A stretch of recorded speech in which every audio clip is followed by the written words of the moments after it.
Ngayong araw na to, ikinagagalak naming ipahatid sa lahat na lalagdaan ni Pangulong Aquino ang Human Rights and Reparation Act of 2013 na siyang nagbibigay ng danyos perwisyo sa mga biktima noong panahon ng mga Marcos.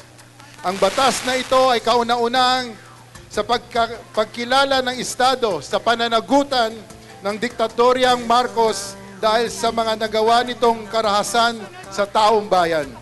Upang ipaliwanag ang kahalagahan ng batas na ito, inaanyayahan ko po ang Chairperson ng Commission on Human Rights na batid na nakakarami ay naging biktima rin ng rehimeng Marcos, ang ating Chairperson Etta Rosales. Ngayon na ang bagong simula. Ngayon muling Kailangan ako mag-Ingles ngayon sapagkat para meron tayong mga bisita mula sa iba't ibang bansa. To our dearly beloved Filipinos from Mindanao to Mindoro to Makati to Miami to Missouri to Maine, Madrid, Melbourne, and to the Middle East, and to you, Mr. President and Vice President and all the officials, I greet you a nice sunny good morning.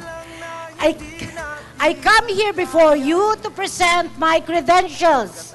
Mr. President, twice illegally arrested, severely tortured, I now stand before you to make it known I survived martial law. As survivor and now as chair of the Commission on Human Rights, I joined the thousands upon thousands of survivors. They are, that's one of them, of martial rule to celebrate with you the historic signing into law of the Human Rights Violations, Victims, Reparation, and Recognition Act of 2013.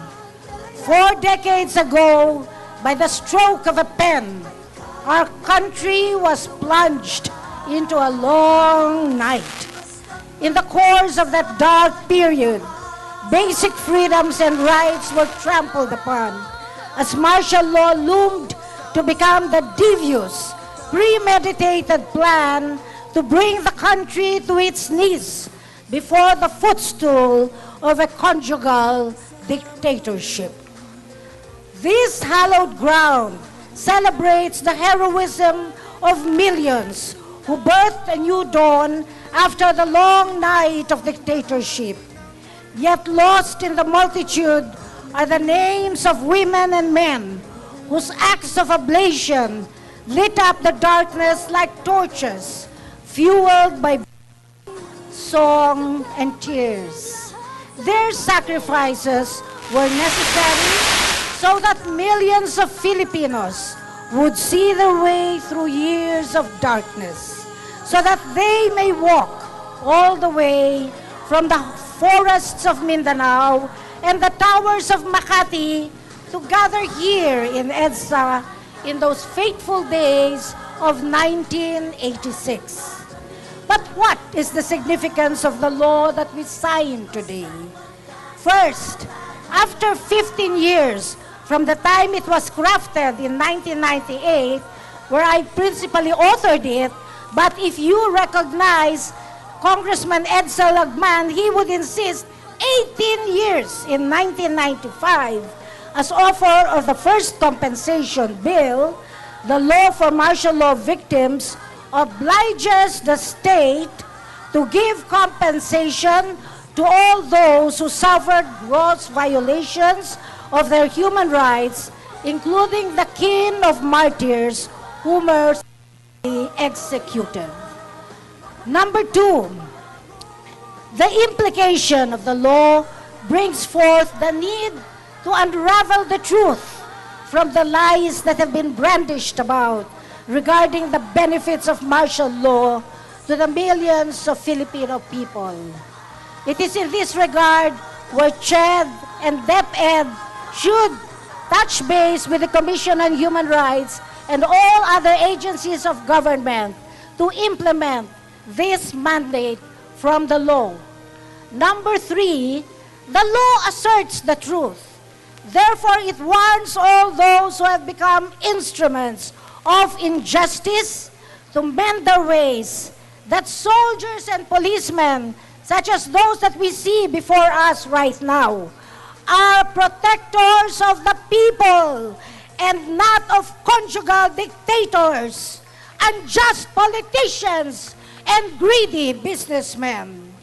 And the law is a major instrument to contribute to the difficult process of an end to impunity. In the past and the last, the law must be a symbol of solidarity. In the past bilateral relations, no less than the Swiss government, and here we have Ambassador Ibo over there, my dear friend, and the Philippine government brought together the transfer of the Marcos money to the Philippine coffers to show under 2 conditions.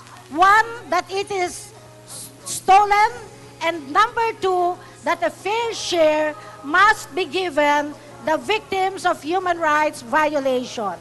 This law is going to put that into practice. And I end up by saying, my dear friends, this is not just between the Filipino people and the Swiss people, the Filipino government and the Swiss government. Right now, watching us would be the peoples from Arab Spring.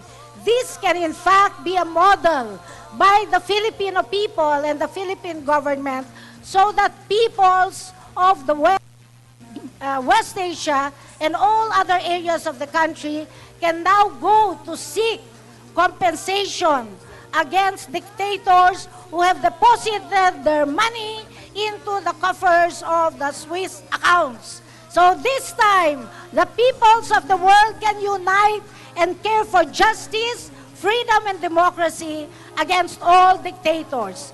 This, my dear friends, is the significance of this bill that will now be signed by our dear President Noynoy Aquino into law. And for this, I thank you, Mr. President.